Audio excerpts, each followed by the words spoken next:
Сайн мэцэн өрхөм үзэгчтэй та бүхэн амралтынхаа өдрийг аятахтаа өнгөрүүлцгэж байна уу? Та бүхний амралтын өдөр зориулан бэлтгэдэг гоё өдөр нэвтрүүлэг маань эхэлж байна. За энэ удаагийн дугаараа бид та бүхэндээ өвлөн их төвийн тэргүүн, сэтгэл судлаач, за гэр бүл судлаач, гэр бүлийн сэтгэл зүйч, наран туяаг нэвтрүүлэгтээ урин оролцуулж байна.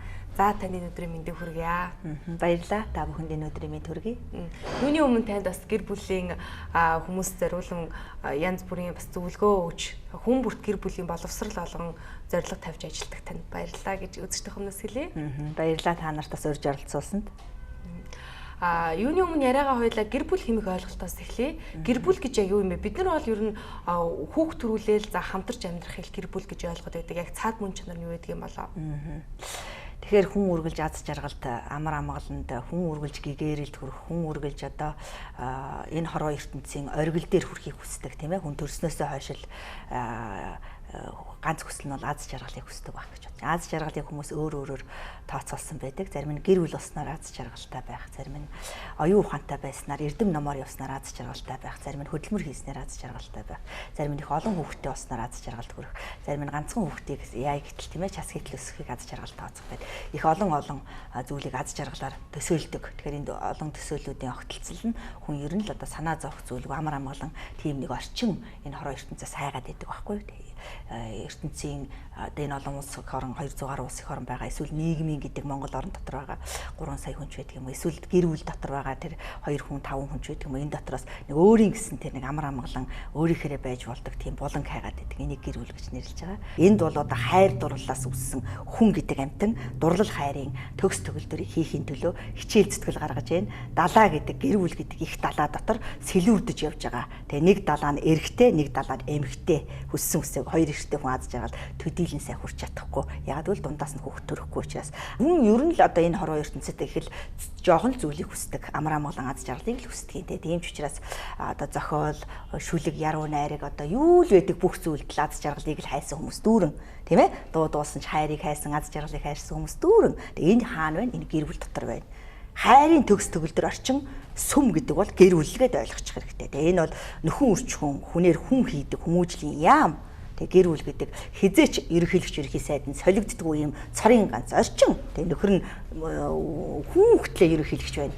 Эхнэр нь хүн хөтлөө ерөнхий сайд байна, тийм ээ. Энэ бол хинээрч сольж болохгүй ийм орчин. Ард түмэн гэдэг бол өөр хүүхэд байна. Их цөөхөн ард түмэнтэй ус байх уу, их олон ард түмэнтэй ус байх уу гэдгийг гэр бүл болсон эхнэр нөхөр хоёр өөрснөө шийднэ гэдэг юм уу тий.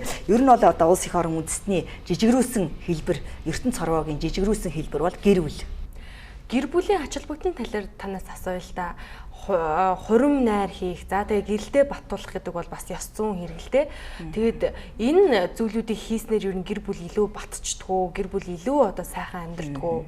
Манайхан чи их сонин социалист нийгмээс орж ирсэн юмыг ингэж бичиж баримтжуулж ивэл бүртгэж ивэл их тэрэндээ итгэл үнэмшилтэй тийм ээ. Батлуулаагүй хамтран амьдрах учраас би чамд ямар ч хариуцлагагүй гэд гарсан хүүхэд нь байсаар байтал тийжээхгүй гүгээд идэг тийм. Энэ тархинд юм өчр байгаа байхгүй юу? Тархи толгоонд нь жоох өчр байгаа. Оюуны хоосролтой мунхаг гэсэн үг байхгүй юу? Өөрийнх нь хүүхэд тэнд өчтөй чинээрээ гарчаад байхад би баталгаа авахгүй юм чинь тийжээхгүй гэд гүгээд идэг байхгүй юу? Тэр өөрийнх нь мах цусны тасархаа, өөрийнх нь одоо гений удамшил тэнд явагдаж байгаа байхгүй юу? Тэгэхээр ер нь бүртгэл гэдгийг Монгол улс өөрийнхөө нэгдүгээрт хідэн гэр бүлтэй байна гэдгээ бүртгэж авахын тулд бүртгэж авсан тул гэр бүлийн эргэцэн орчин дотор ямар үүрэг хариуцлага хүлээх юм. Хэрв чи саллаа гэж хэлэх юм бол 20 сая төгрөг их нэртэй өг. Гэх юм бол уг нь болчих гээд байгаа байхгүй. Тэгээд эргэцэн орчинд төдийлөн судлаачд орж ярьж чадахгүй байна. Заалтуудад орж чадахгүй учраас маш олон одоо шүүхээр шийдвэрлүүлж байгаа хэрэгүүдийн гэр бүлийн хэрэг дотор нийт гэр бүлийн шийдвэрлэж байгаа хэргийн 60-аас илүү хувь салалт.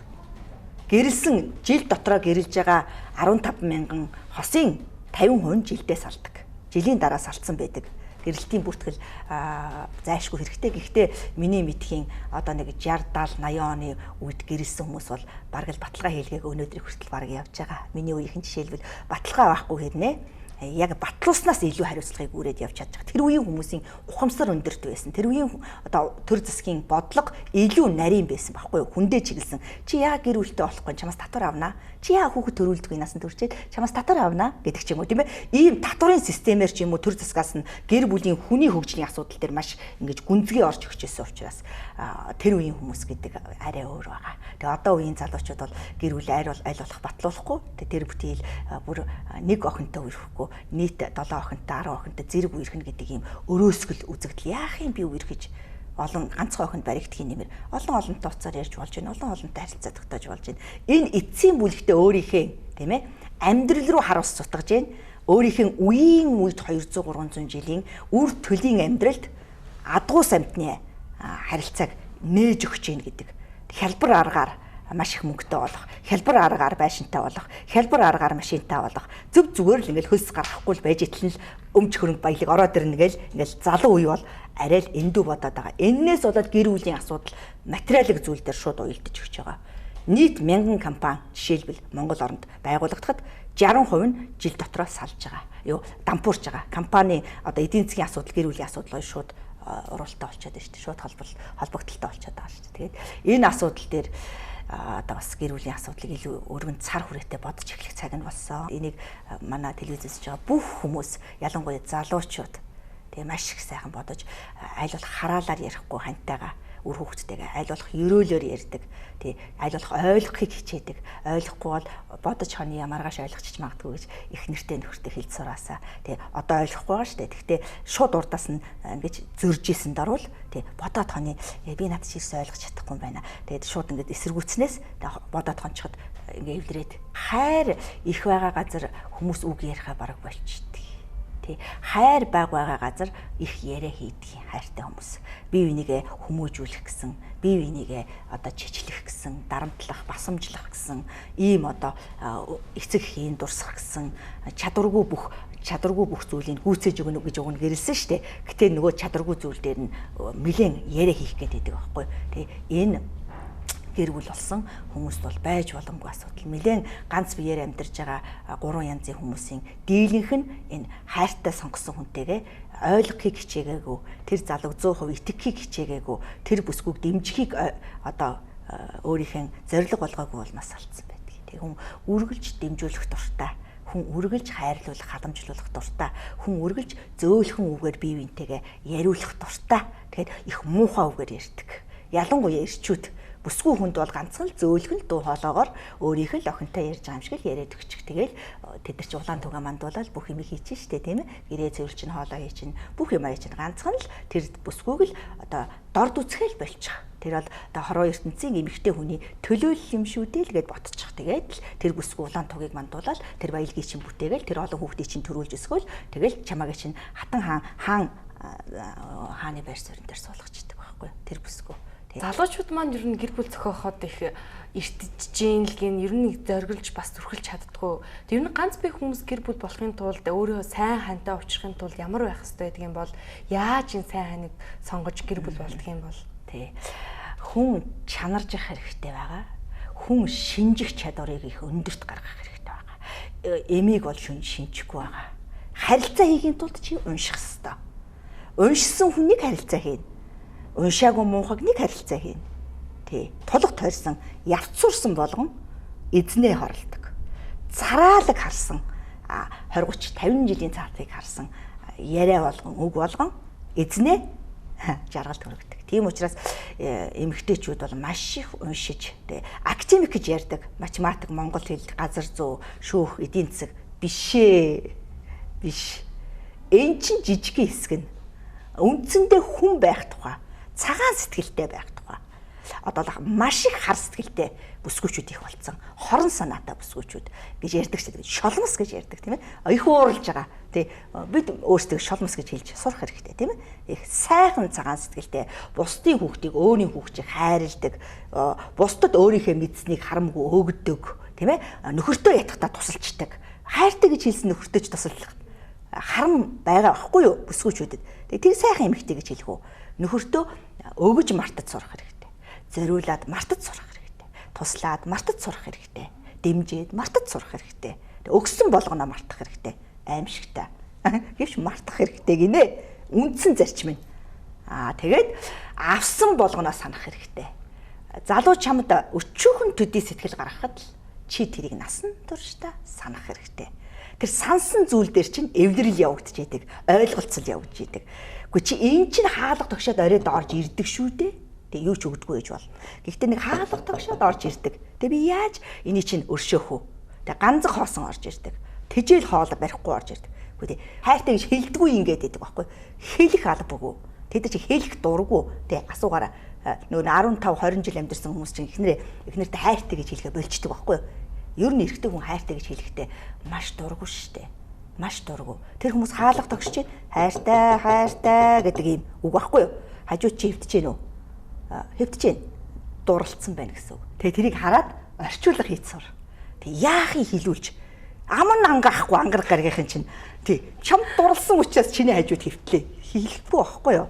Тэг хараад орчуулга хийгээ сурчих хэрэгтэй. Тэг өөртөө амар ойлгохын тулд би энэ зөвлөмжүүдийг ер нь хэтрүүлж ярьж байгаа, мэдж байгаа. Тэгээд ихтэй л ингээд бодчих. Тий. Гэр бүл болоод ингээд сайхан амьдралаа, заа суулаа ингээд хайрлан итгэлцэн ингээд хоорондоо суудаг. Гэтэл яг ингээд эхнэр нь жирэмсэн болоод хүүхдээ тэгэл эхлэнгүүд нөхрийн гадуур явах нь ихсээд ч юм уу, зан характер нь өөрчлөгдөөд ч юм уу ингээд бас нэг сонио юм болоод идэх шүү дээ. Энэ одоо ямар очтой байдаг юм болоо? Энэ бол одоо төлөвшөж чадаагүй байж байгаа гонжуулсан хөвгүүд байна л гэж би шууд хэлнэ. Хөөрхийн насанд хүрээгүй юм байна. Тэр чинь одоо чиний үр төлийг гаргах гад эн чинь биеийн өөрчлөлт ороод, хөхн өөрчлөлт ороод, сэтгэл санаа нь өөрчлөлт ороод, тийм ээ? Тэр чинь бүтэн 9 сар хүн тээж байна. Тийм их сүрхий юм бол чи өөрөө тэ ирчүүд чадахгүй. Хизээч эрэгтэй хүн хүүхэд төрүүлж чадахгүй. Хүсээд ч чадахгүй хүүхдэд төрүүлж. Бүсгүй хүн тэрийг чинь төрүүлж чадна.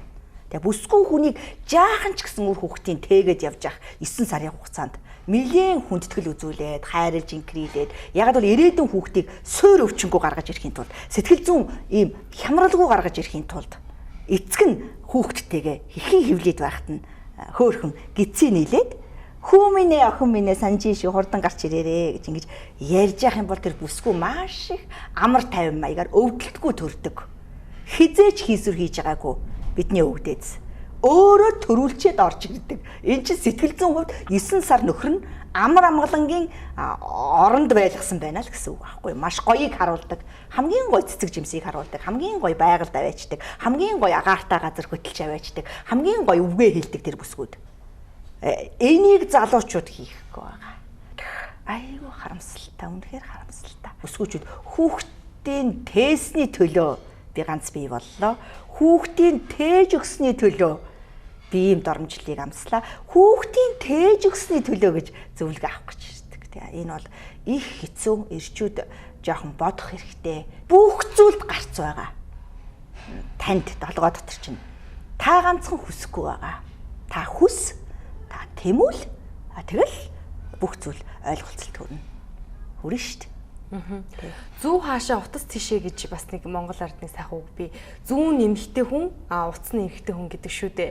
Энэ тал дээр та ямар байр суурьтай байдаг вэ? Энэ ер нь хэр үнэн зүйл юм болоо? Энэ яг л үнэн шүү дээ. Нэг биений хоёр тал, нэг хүсэл мөрөөдлийн хоёр тал, нэг бодлын хоёр тал, нэг үгний хоёр тал, тийм ээ? Нэг үйлдэлийн хоёр тал шүү дээ. Тэгээ хоёр үйлдэл хоёр тишээ гүйж хийгээд авах юм бол нэг сайхан баялагийг бүтээхгүй. Тэгээ нэг нь гахаа гэхлээр нохоо гээл тийшээ гэхлээр ийшээ гээл те бүх гарцуудыг л хоёр тийшээгээ салгаж бодоод авах юм бол тэгэхээр жаахан хүлээцтэй эхлээд ээлжлээ л да ээлжлээд нөхрийнхээ хэлснээр эхлээд хийчих те бүтлгүй бол эхнэрийнхээ хэлснээр чи хийчих тийм ээ тэгээ дараа нь ээлжилчих те болохгүй бол бүр мэрэгжлийн хүнээс зөвлөгөө авчих те бүх юмд гарц байна те та төгс төгөлдөр биш шүү дээ те би ч суралцж байгаа би ч 4 хүүхд төрүүлсэн одоо 23 жил гэр бүлээр амьдэрсэн гихнээч би суралцж байгаа яг та нартай адилхан. Ганцхан эргэн тойрноо хүн харах дургүй байна. Тэгээ ингээд өөрийгөө ерөөсөө шүтгэхгүй байна. Өөртөө хайргүй байна. Өөрийгөө улам их боловсруулъя гэж бодохгүй байна. Тэг Монгол хүмүүс ерөөсөө тэгэл нэг хин нэгний үгэнд орж туйлширч гүйж байна. Өнөөдөр миний ярьж байгаа ярианаас авах нэг үгээл авал та. Бүх хүнд би хэлээгүй хэдийгээр энэ үзэл бодлоо ярьж байгаа ч гэлээ гэсэн судалгааны асуудлаас нэг л үйлбэрийг л өөрийнхөө амьдралд хэрэгжүүлчихвэл тэгэл болоо шүү дээ. Бусдаас бусад зүйл дээр надаас илүү ярьж байгаагаас илүү төгс төгөлдөр хийдэг хүмүүс хэдэн зуун мянган гарал байгаа шүү дээ. Ганцхан тэрийг бусдаа хуваалцахгүй гэрээсээ гаргахгүй байна. Ах дүүтэй хэлэхгүй байна. Тэ судлаач хүмүүсийн нэг онцлог нь бусдад маш хурдтайгаар олон хүний сайн сайхан туршлагуудыг л ярьж өгч шүү дээ. Үйлдэлүүдийн ажигласан дээрээ дүгнэлт хийгээл ярьж өгч шүү дээ. Тэгээ илүү дутуу юм байхгүй. Тэгэхээр туйлын үнэн гэж миний яриаг битээч яг. Энэ зүйлээс авах юм байна уу? Туршиж үз. Чамд таатай байна уу? Үнэн л байна шүү дээ тэгвэл. Чамд хэцүү байна уу? Худлаад ярьсан байна би. Тэгээ энэ юус айх юм байхгүй. Тэртээ тэргүй нийгэм дээр байгаа нийт бүсгүйчүүдийн 50% нь эр хөнгөө байна. Нөхөр олдохгүй байна. Тэгээ яагаад бол маш олон ирчүүд гадаадд амьдарч байна. Ажил хийх зорилгоор. Маш олон эрчүүд уурхаад агаад явцсан. Хэдэн мянгаар уурхаад байна. Энэ ямар учир вэ? Тий. Аав ээж уус шиг байна. Аав ээжтэй бол хямгдах хэрэгтэй. Тий. Өнөөдөр охин хүүхэдтэй аавууд 40 50 гарсан аавууд охин хүүхэд нь шилжилтийн нас руу орж ирэхэд нар жаргаснаас хойш охин хүүхдээ гэртээ оруулахгүй байна. Хаана явж байгааг нь хайхрахгүй байна. Оруулаач охиноо. Тий, 7 цаг болж байна. Хаана явж байгааг нь мэдэж гин үү? Мэдэхгүй. Чингис хааны 13 дугаар зуунд Чингис хааны шаштар бичигт хөвгүүн биеийг эрт эвдвэл бүхс хорхоосох өвчтөй болмоо гэвчсэн байл. Тэ уншаарай. Бүх энэ асуудлууд сэтгэл зүйн асуудал гэр бүлийн хүмүүжилгээд байгаа, гэр бүлийн төлөвшилгээд байгаа, хүн байх, ёс зүй, ёс суртахуун гэдэг байгаа хинч заахгүй зөвхөн эцэг их заадаг боловсрал байдаг байхгүй. Зөвхөн эцэг их заах хэрэгтэй тэрийг. Нэг ч хөндлөнгийн хүн зааж өгч чадахгүй. Тэрийг эцэг эхчүүд мэдхгүйгээр яаж хүүхдээ сайн сайхан түргэх юм? Тий, сайн сайхан түргэхийн тулд чи унших судлах хэрэгтэй. Чи биеэрээ үлгэрлэх хэрэгтэй. Чи бүх зүйлийг сайн сайхныг үзүүлэх хэрэгтэй. Тэгтэл ухаантай хүмүүс асар их байгаа. Хөдөө орон нутагт. Элит гарал дотор маш их эрдэм ном сурчсан, тийм ээ? Маш гайхалтай зөөлхөн дуу хоолоогоор хайртай хүмүүсийн үлгэр жишээгээр ярьдаг. Тэ маш олон хосууд Монголд байгаа. Ганцхан ярьж нэвтрүүлж байгаа нь муугийн түүж яриулаад байгаа учраас нэг тэр чигтээ муу болсон юм шиг харагдаад байгаа. Тэгээ цаана сайн сайхан нандин бүхэн хадаглагдж байгаа байхгүй юу? Тэгээ энэ сайн сайхан зүйлээс л бас хүмүүст мэдрүүлэх хэрэгтэй байна, ярих хэрэгтэй. Ямар хүмүүс нь ер нь ингээд насан туршийн хайраа гэр бүлээ олоод ингээд сайхан амьдраад байдаг. Ямар нь 2 3 их нэртэй болоод тэгээ юу хүсээд ингээд 2 3 их нэртэй болоод идэв юм бэ? 2 их нэртэй 2 зовлонтой, 5 их нэртэй 5 зовлонтой, 1 их нэртэй 1 зовлонтой. Тэ. Олон зовлонтой байх тийм сайхан биш. Тэ. Ганцхан зовлонтой байх сайхан. Тэ зовлон чинь жаргал төрөгдөг гიშгүүр байхгүй юу? Уг нь бол тэр зовлонгол төгс төгөлдөр төрхийн тулд цаг хугацаа гэдэг гайхалтай шалгуур байдаг байхгүй. Цаг хугацаа 60 жил хамт амьдрна. Гайхамшиг байхгүй юу? Угаасаа гайхамшиг байхгүй юу? Тэгэхээр энэ 50 жил 60 жил гэж өнөөдөртөө манай нийгэмд байгаа хүмүүсээс жаахан суралцах хэрэгтэй байна. Бид нар 20 жил амьдэрсэн би бол 60 жил өөчлөн өршөөнө гэж бодчих чи. 60 жил туслана дэмжинэ гэж бодчих. Гэр бүлийн ганц гайхамшиг нь хувирахгүйгээр замын дундаас хазаад салахгүйгээр цорын ганцад өөрийгөө май гэдэг өчгийг л хэлдэг байхгүй юу. Муухай зүйл дээр бодож хүнийг гутаан доромжлох шиг амархан юм байхгүй. Хүнийг шүүмжлэх шиг амархан юм байхгүй. Хүний ярьсан ярианаас өөрт хэрэгтэй нэг л үгийг сонгож авах шиг мэдрэмж гэж байхгүй. Тийм учраас энэ зүйл дээр манай үзэгчд ухаантай тий өршөөж ойлгох байхаа гэж бодож байна. Гэр бүл болол яг маш их одоо хэрүүл маргаан янз бүрийн юм гардаг л та тий. Тэгэхээр энэ дундаас жишээ нь гэхэд л эхнэр нь нэг ажилтаа олъё, хамт олонтой олъё гэхэд нөхөр нь жоохон дургуулдаг ч юм уу, дургу байдаг тийм талаа зөндөө байдаг. Энэ одоо нэг хардталтай хэлбэр гэж ойлгож болох уу? Нэг тал дээр өөртөө ихтэй баялаг бүтээсэн хүмүүс эхнэрээ ажилуулахгүй. Энэ жинхэнэ эр хүн мөн. Одоо ч нэг өрхийн тэргүү эрхтэй гэдэг байснаа. Социалист нийгмийн үед таминэ өрхийн тэргүүн эр хүн гэдэг байл одоо өрхийн тэргүүн эмэгтэй болчихлоо. Би одоо эр хүн гэж зөндөө ярьдаг хүн тийм ээ. Эмэгтэй хүн гэрээ авч яваад байвал яах вэ? Эмэгтэй хүн бүх гэрээ авч яваад ах чинь би өрхийн тэргүүн хинч байж болно гэж хэлж байгаа байхгүй.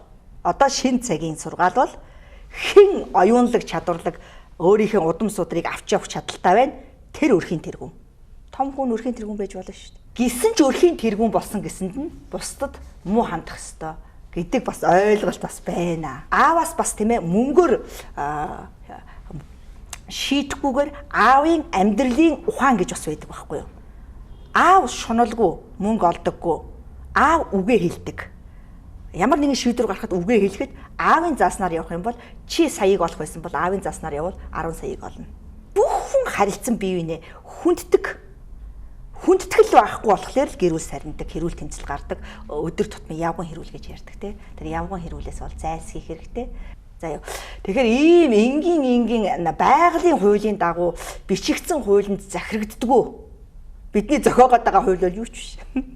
Бидний тэр зохиогоо ингээл тэдгээр зүйл заалт энэ бол юу ч биш чихрийн цаас байхгүй юу? Хүүхдийн тоглоом байхгүй юу?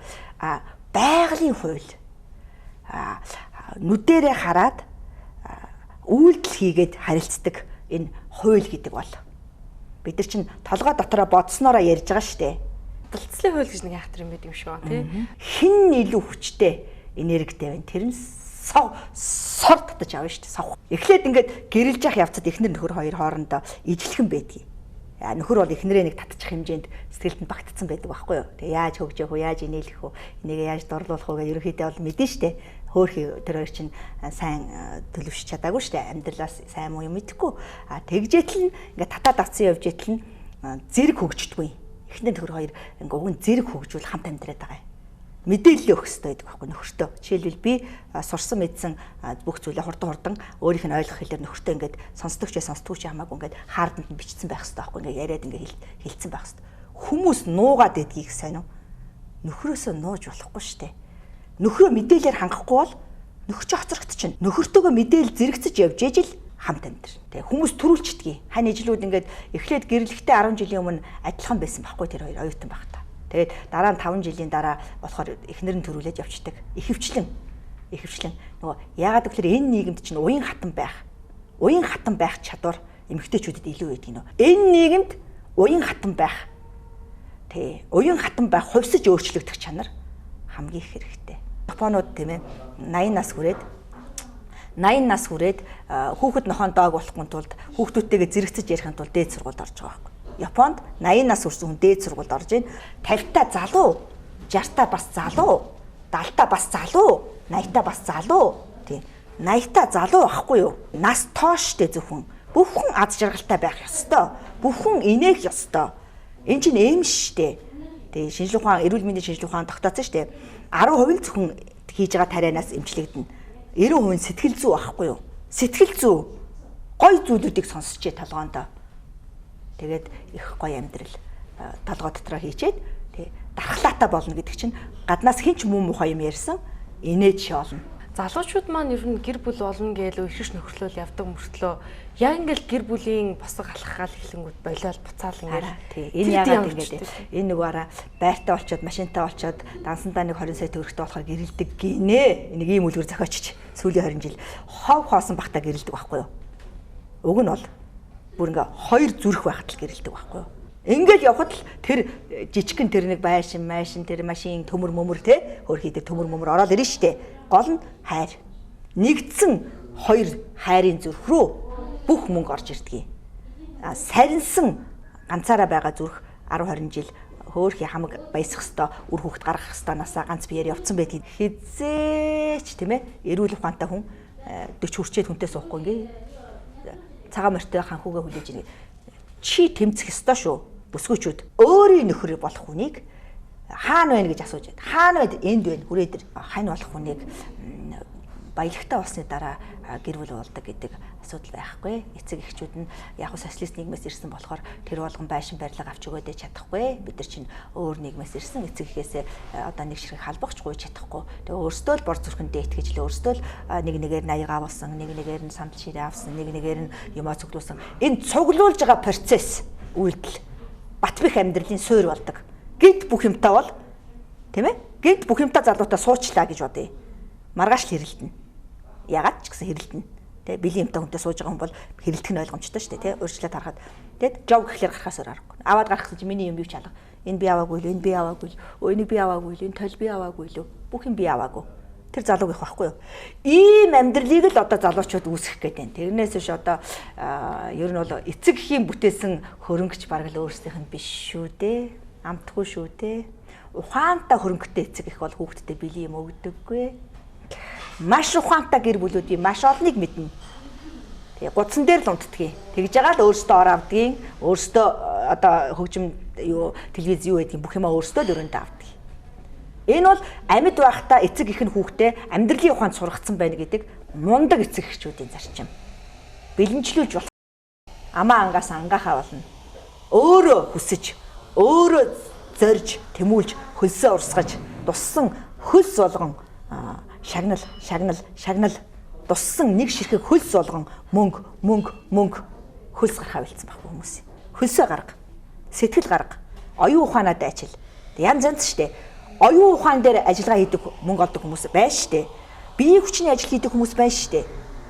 Яг өмнөх нийгэмд бол дандаа хүр зорж исэн хүмүүс хөдөлмөрийн баатар өгч исэн байхгүй юу? Хүрд сайн байрсан учраас. Ойлгож байна уу? Биеийн хүч сайн хийсэн, булчин ширмэсээ хөгжүүлсэн хүмүүс дандаа хөдөлмөрийн баатар байсан. Одоо энэ нийгэмд толгой ажиллуулсан хүн хөдөлмөрийн баатар өгч эхэлж байна. Төдөөга хүрзээр авдаг шагналыг үзгээр авлаа гэж. Тэгэхээр одоо энэ 900 чи бомбын 900, оюун ухааны 900 эхэлсэн. Тэгэхээр залуучууд хинт ч битий найд. Чи аав ээжтэй ч битий найд. Чи өөртөө найд. Өөрийгөө судал.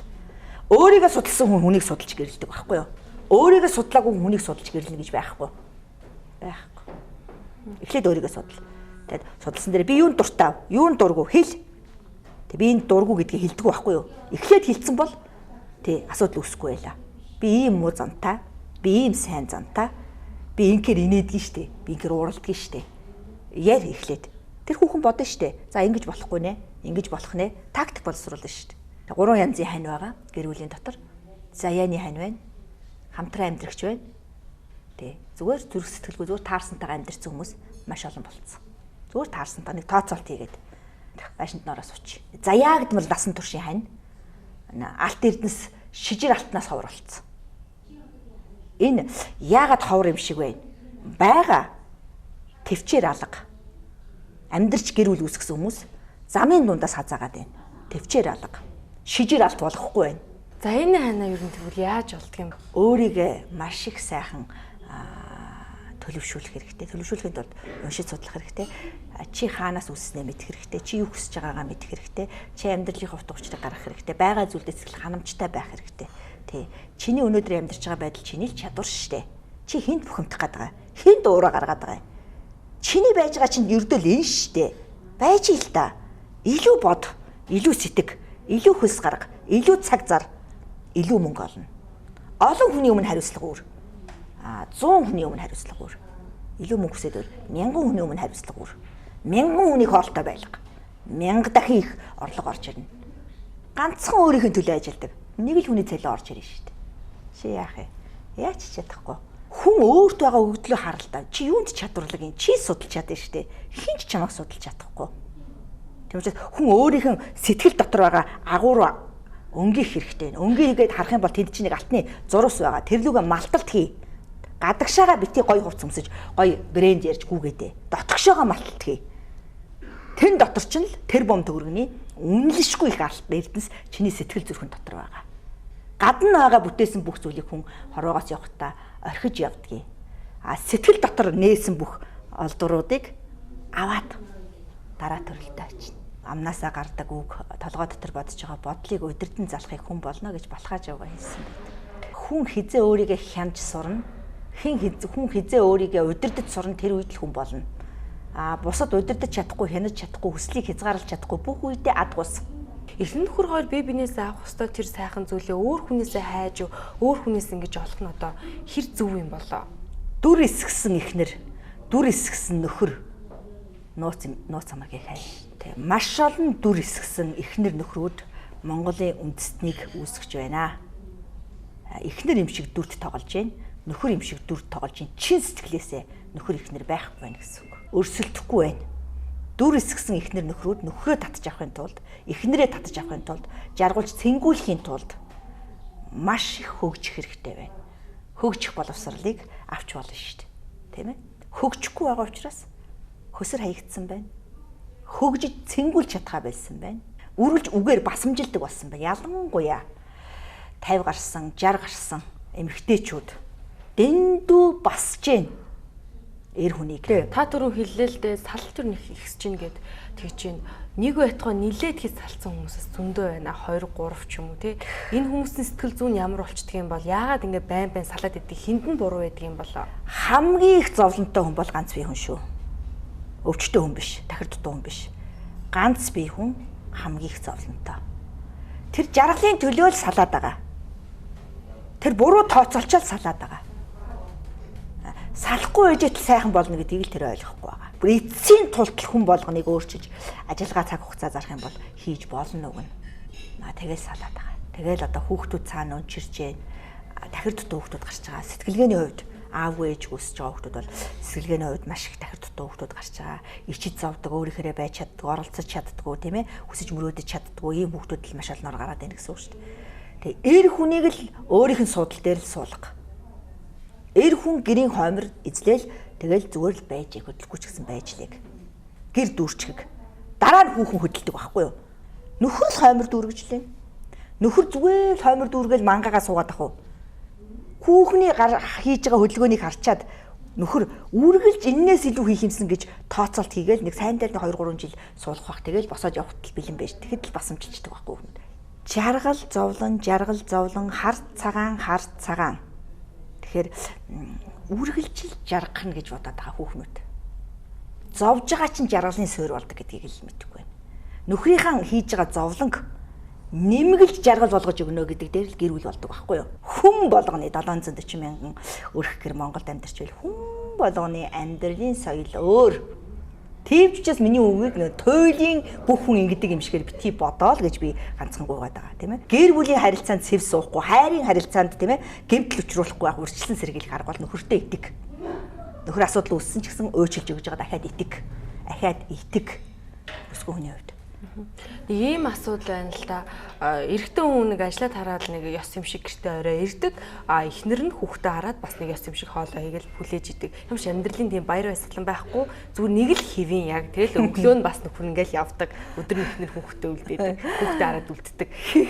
Ийм амьдрал одоо яаж баяр баясгалантаа сайхан болох вэ? Хоорондоо энийгээ ярилцаж чаддгүй бүр нэг депрессний. Амын хин скотчээр дарсан. Хин хөдөлгөөнийг хүлсэн. Тэр зовх дуртай хүмүүс аахгүй юу? Жарах дуртай бол тэгээ жоохон бодож уншил та. Тэгэл нэг хөмсгөө зангидсан нэг нөхрийг харсаар байтал нөхөр нэгээ яа хөмсгөө ингээд гой тэнээлгээд ихнэрлэгөө инээдгүй ингэж асуусан байхгүй юу? Толгой дээр гарчих гад идэх гинэ. Хүүхэн идэж толгой дээр чинь гарахгүй.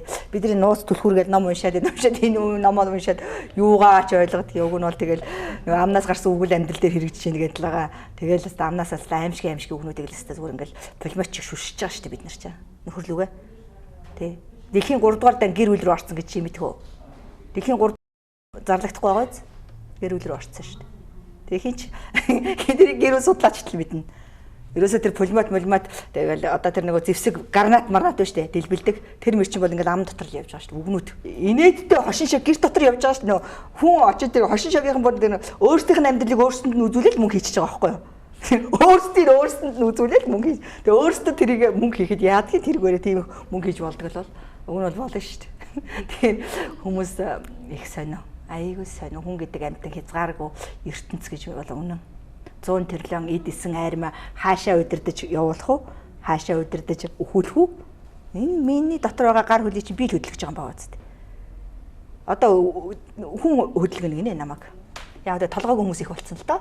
Жохон бэлдуучлаад хүний хэлснээр, хүний ярьснаар хүн алаад иргүүл гүйж алчаад ирдэг хүмүүс их болцсон л доо. Тэгээ тийм учраас өөрийнхөө эсэн айрмыг удирдах чадахгүй хүмүүс бол их болчиход байгаа. Тийм учраас залуучууд ялангуяа бод тий. Ямар юмыг сайн гэх вэ, ямар юмыг муу гэх вэ гэдгийг л одоо сайн бодох хэрэгтэй. Хөгшчүүл ер нь ярьдаг л да бит хоёр амьдралдаа хилдэж үзээгүй гэж залуучуудаа зөндөө ярьдаг. Энэ үнэхээр өөртөөс нь бол тийм үү? Эсвэл тэр үеийн тэр нийгмийн орчин шалтгаалдаг юм бэ? Та гэд хэлсэн болохоор тагийн өөдөөс хэрэлдээд иж болдгоо л ахгүй юу? Чи гэж яхад юм чи яг нохоо шиг хэрэлдэж штэ. Нөхрөө та гэд хүндлээд дуудсан хүүхдүүдийн ааваа та гэд ингээд хүндлээд яриад сурцсан чинь та гингүүч хоолойсон зохих уу? Хэзээ зохихгүй штэ. Тэр үгэн дотор л явж байгаа байхгүй. Үг тэр хүндлэл халамж тэр инкрилэл тэгээд эцэг хийн бас тэрийг бас байн харж исэн байхгүй. Ээж аавд байн үйлчилж исэн. Тэгээд хэзээ ч аавын өөдөөс муухай үг хэлж байгаагүй. Тэгээд ярих үг байх юм бол хүүхдүүдээс гадна хоёулахнаа ярьждаг. Тэгээд тэр байдал тэр үеийн хүмүүст нөлөөлж байгаа. Бид нар одоо эцэг их ухаан ороход л эцэг их хэрэлдэжсэн, зодтолжсэн. Тэгэл одоо ч гэсэн зодтолтчлээ, хэрэлдэж байна. Хүн хөлтлээ тэр хоёр одоо 80-ээр хүрчээл зодтолтой шүү дээ. Наад бол чинь нэг зодтолтоос орсон бол эрэгтэй хүний өөдөөс гар ингэж сарвааж болдог. Айгуу сайн шүү дээ. Эрэгтэй хүний өөдөөс ингэж юм шитгэх нүтэл хий хоосон гар сарвах юм бол тэр нь 1000 дахин илүү хүч болж өөрлөө нь орж ирдэг байхгүй. Тэгэхээр ерөөсө тоглооморч вэ, шоглооморч вэ бие биенийхээ махыг, ясыг өвтгөж болохгүй. Өвтгөх гэж бид нар суугаагүй байхгүй. Бид ингээ илүүлэх гэж, хайрлуулах гэж суусан байхгүй юу? Ойлгож байна уу? Тэгэхээр Телевиз үзэж байгаа үзэгчид маань бас танаас тусгаадаа гэр бүлийн зөвлөгөө авъя гэвэл яаж тантай уулзаж танаас зөвлөгөө авах вэ? Тэгэхээр гэр бүлийн асуудал их өргөн. Тэгээд би гэр бүлийн зөвлөгөө авах хүмүүст хэлье. Бүх номын дэлгүүрүүдэд байгаа. Тэгээд гэр бүлийн амьдрал гэдэг ном залуу асуудад зориулсан ном байгаа. Энэ залуу асууд гэр бүлийн үнцэн, гэр бүл яах гэж болдгийг, эрэгтэй эмэгтэй хүүс гэж яагаад байдгийг, бэлгийн амьдрал те. Тэгээд ариун нандин байдал алдагдахад яаж тэр асуудлыг шийдэх ёстой, зөрчилдөөн гарахад яах ёстой, хормын ёслол бэрг уурах тийм ээ. Энэ бүх асуудлуудаар энэ гэр бүлийн амьдрал гэж ерөнхий номыг мэдээлэл авч болно, зөвлөгөө авч болно. Гэр бүлийн амьдралын нууц гэж нэгээс 20 жил амьдарч байгаа асуудал яг л зөрчилт бол яг л тийм ээ. Итгэл үзүүлж өгөхгүй, ханыг авахд амархан, алдахад бүр амархан гэж ярьдаг шүү дээ. Юунаас болоод ханыг алдчихдаг. Тэгээ яавал тэрийг тогтоож хөгжүүлэх ёстой гэдэг дээр гэр бүлийн амьдралын нууц илүү дотоод одоо бэлгийн гэж ярьдаг. Ариун нандин функцийн талаарх тэр мэдээллүүдийг өгсөн байгаа шүү. За. Энэ болохоор гэр бүлийн харилцааны алтан судар гэдэг нь хүс бүр илүү өндөр түвшинд одоо 10 20 жил амьдарсан анханасаа ч их сайхан ойлголцолтой гэр бүлүүд хэрүүл байхгүй гэж яриад штэ тий. Тэр ивэлжилтэй гэрлэлт гэж байдгийг, романтик гэрлэлт гэж байдгийг, эн тэнцүү гэрлэлт гэж байдгийг, үүлийн үрийн лайтай гэрлэлт гэж байдаг. Үүлийн үрийн лайтай 3 насны зөрүүтэй, бага харш, 6 насны зөрүүтэй, их харш гэдэг энийг бас хүмүүс мэдэх бах тийм ээ. Тэгээ энэ 6 талаарх мэдээллүүд хүслэнд нөхөр ихнэр болох тухай энэ боловсролыг гэр бүлийн харилцааны алтан судар гэдгээс авч болно. За энэ болохоор шин зууны хүүхд хөгжил гэдэг бол яг 6-аас 20 настай хүүхдэд зориулсан нийгэмдэр төлөвшил олгох сэтгэл зүйн харилцааны боловсрол авах тал дээр харилцааг хинж заадаг байхгүй. Тэгэхээр сэтгэл зүйчид харилцааг зааж байна. Өөртөө ихтэй, зориг мөрөөдөлтөө, тэмүүлэлтэй, оролцоотой гэж яриад байгаа. Энэ бүх 34 зөвлөгөө яаж авах вэ гэдгийг шин зууны хүүхд хөгжил гэдэг номыг авч хүүхдүүдэд төлөвлүүлээрэ. Энэ хүнтэй ажилтдаг хүмүүс ялангуяа сэтгэл зүйчид их болчиход байгаа. Тэгсэн хэрнээ гарын авлага ном байхгүй. Тэгээ сэтгэл зүйн зөвлөгөө өгөхөд яах ёстой юм бэ гэдэг ном байгаа. Тэгээ нэг ном ирээгүй байна. Хүүхдээ хүмүүжүүлэх болор судар гэх. Тэр бол яг зөрүүд хүүхдийг яаж наваа, яг дуулууртай болох юм, яаж гэдэг ингээд байгаа шүү дээ. Тэр бүх зүйл дээр гэр доторх боловсрал, хүүхдийг хүмүүжүүлэх, гэр доторх ээж хүний, эмээ хүний одоо их олон ээжүүд хүүхдээ орхиод гадаад явцсан байгаа. Тэгэхээр эмээ нар ерөөсө хүүхдээ хайцаж чадахгүй байгаа. Тэр эмээ нарт зориулсан хүүхдээ хүмүүжүүлэх болор судар гэж номнууд гарсан. Тэгээ ганц би хүмүүс бас гэр бүлтэй болох зөвлөгөө бас төдийлөн уншдаггүй. Тийм учраас 9 сарын 15-нд ганц би хүмүүсийг Кемпинский зочд буудал дээр орой 6 цагаас урьжээд энд яадаг вэ гэхээр нэг 100-аас 150 зөвхөн ажил эрхэлдэг тодорхой орлоготой зөвхөн хайр хэрэгтэй гэж байгаа тийм. Ажил хийдгүү хүнд би бол хайрын дурлалын асуудал дээр би туслах дурггүй. Чи ихэд ажил хийж сур. Чи мөнгө олж сур. Тэгээ дараа нь чамд хайр хэрэгтэй гэж ингэж хэлдэг тийм. Тодорхой хэмжээний их бага нь хамаагүй 200 мянган орлоготой ч байж болно тийм ээ. Ганц биеийн хүмүүс зориулсан манайх үдшилэг танилцах уулзалт хийдэг лекц. Тэгэхээр энэ лекцэн дээр 30% нь хоорондоо маш хурдан танилцдаг учраас тэгээ энэ ганц биеэр хаашаа явахаа мэдгүй ажил гэр гэдэг баар явдггүй арх уудггүй яах вэ хайчих вэ гэдэг ингээд байдаг. Аав ээжийн толгойн өвчин болсон. Энийг яаж гэрлүүлэх вэ? Энийг яаж хүнтэй суулгах вэ? Гэт ингээд яриад байгаа ийм хүмүүс бол хүрээдэр 9 сарын 15 бүтэн сайн өдөр байгаа. Хагас бүтэн сайн өдрийн орой 6 цагаас Кемпинский зочд буудал дээр хүрээдэр. Тэгээ энэ телевизийн хамт олноос миний уцыг аваад хаана болох вэ гэдгийг асуугаараа. Тэгээд за танд маш их баярлалаа. Хүмүүст үнэтэй зөвлөгөө өгч гэр бүлийнхнийг одоо зөв голдролд оруулахын тулд хичээн ажилладаг үзэгчдийнхээ өмнөөс дахин баярлалаа гэж хэлье. За баярлалаа. Тэгээд бурхнаас заягдсан учирлын бэлэгдэл, буян заяаны, ундрагын манлаа, хорол таунтын амьд багнууд хослон амьдрахын арга бэлэг та бүхний минь амьдрал тал шиг тансаг хангаа шиг баян байтугай. Сэтгэлийн чагтгаа нэгтгэн уяараа, итгэлийн дууга нийлэн аялаараа, сүлдэн дээрх нар шигэ бадраараа, саянбан доторх загас шигэ жаргаараа гэж ерөөлсөн. За маш баярлалаа. Тийм амар болж байгаа. Хосоо шинээр үүсэж байгаа. Тийм гэр бүлийн амьдрал дотор хамгийн их аз жаргал явж байгаа. Ярьж байгаа энэ бүх яриануд хэцүү юм шиг сонсогдсон ч гэсэн энэ бол бүгд засагддаг ажиллагаа. Бүгд засагддаг зүйлийг ярьсан шүү гэж. За баярлалаа. Хүмүүстчтэй та бүхэн сая гоё өдрийн гоё зочинтой уулзлаа. Энэ удаагийн дугаараар өвлөн их төвийн тэргүүн гэр бүл судлаач сэтгэл зүйч Наран Туяагаа оролцлоо. Ингээд үзэгч та бүхэн гоё өдрийн гоё зөвлөгөөгөө өргөжлөн хүлээн авч үзээрэй.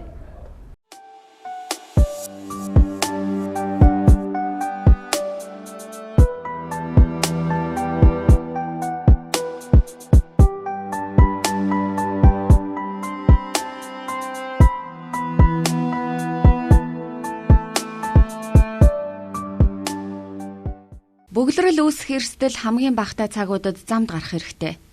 бөглөрөл хамгийн бага байдаг. Тэр бүр хүн мэддэггүй туслах замууд, тэдгээрт хүрэх маршрутаа урьдчилан судалж бөглөөтэй үед ашиглавал танд тустай. Харин яалтчгүй бухимдаж стресст орсон бол тамхи татах гэсний хэрэггүй хэмээн сэтгэл зүйчид зөвлөж байна. Учир нь тэртээ тэргүй олон 10 машин бөөгнөрч хортой утаагаар эргэн тойрноо бохирдуулж байхад дээр нь тамхины утаагаар нэмж өөрийгөө болон өөр хин нэгнийг бүү хордуулаарай. Ганцаар явж байгаа бол суудлаа цохиод авч болно. Ингэснээс стрессийн үед үүсдэг булчингийн чангарлыг суллана. Өөрийнхөө суудлыг балбаж байгааг хөндлөнгийн хүний нүдээр харж төсөөлвөл инээдтэй нь хүрэх нь гарцаагүй.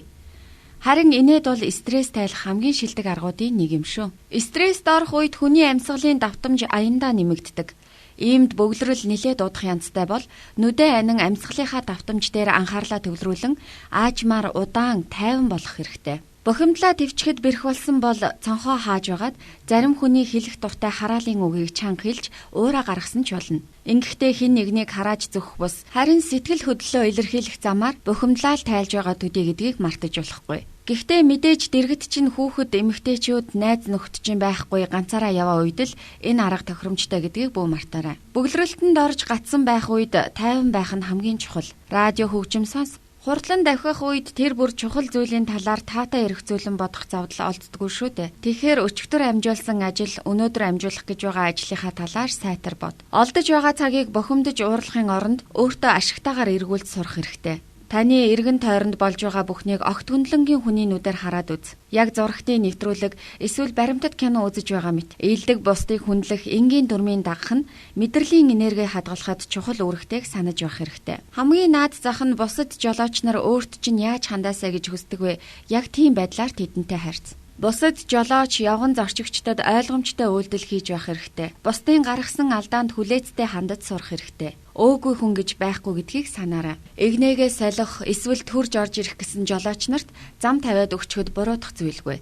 Нэг ч гэсэн хүнээс багч гэсэн талархсан дохио авна гэдэг ямар ч лээсэн сайн зүйл. Зам удаан гарч байгаа явган зорчигч, улаан гэрэл, том оврын машин, замын бартаа зэрэг зүйлсд бухимдаж урлах хэрэггүй. Цаас эсвэл бороо орлоо гэж мянга урлаа зогсоож чадахгүйтэй адил энэ бүхэнд тайван ойлгоцтой хандвал мэдрэлийнхээ хэд гурван эсийг өхүүлэлгүй үлдээж өөртөө буян үлдсэн хэрэг болно. Хүн рүү хуцаж 100-аас өөр мэддэггүй нохоо дайрахад өөдөөс нь адилхан архираад уралцаад байдгүй үстэй. Энэнтэй адил бүдүүлэг зангийн хариуд уурлаж, адилхан бүдүүлэг зан гаргаж доройтох хэрэггүй. Явган зорчигчид зам хөндлөн гарах, өөр машинд зам тавих боломж өгөх төдийхөнд уурлах хэрэггүй. Учиргүй баян, учиргүй том албан тушаалтай биш л бол танд ч гэсэн нэгэн цагт хоёр зээр дээрээ зам хөндлөн гарах хэрэг зайлшгүй ирнэ гэдгийг мартаж болохгүй. Тэгэхээр намайг ингээд зам гарч явхад урдаг нохоо шиг жолооч сигналдаа дайрах гэдээвэл явхаа гэж бодоод үз. Стрессгүй аюулгүйгээр замын хөдөлгөөнд оролцсон гэдэг жолооч нарын уралдаан бус харин хамтын ажиллагаа байх ёстойг мартаж болохгүй. Зам тавьж өгсөн ямар нэг зүйл анхааруулсан жолооч эд гар өргөн талархал илэрхийлж байхаа бүү мартаарай. Туршлагагүй эсвэл ороон орсон буур шиг ухаан муутай жолоочтой маргалгүй зүгээр л зам тавиад өгч гэж бай. Тэнийг хүнтэй маргаж адилхан тэнэг болох хэрэг юу вэ? Уурандаа хизээч бүү сигналдаж бай. Энд хүрээд жолооны ард явахдаа стрессдгүй байх бяцхан зөвлөгөө маань дууслаа.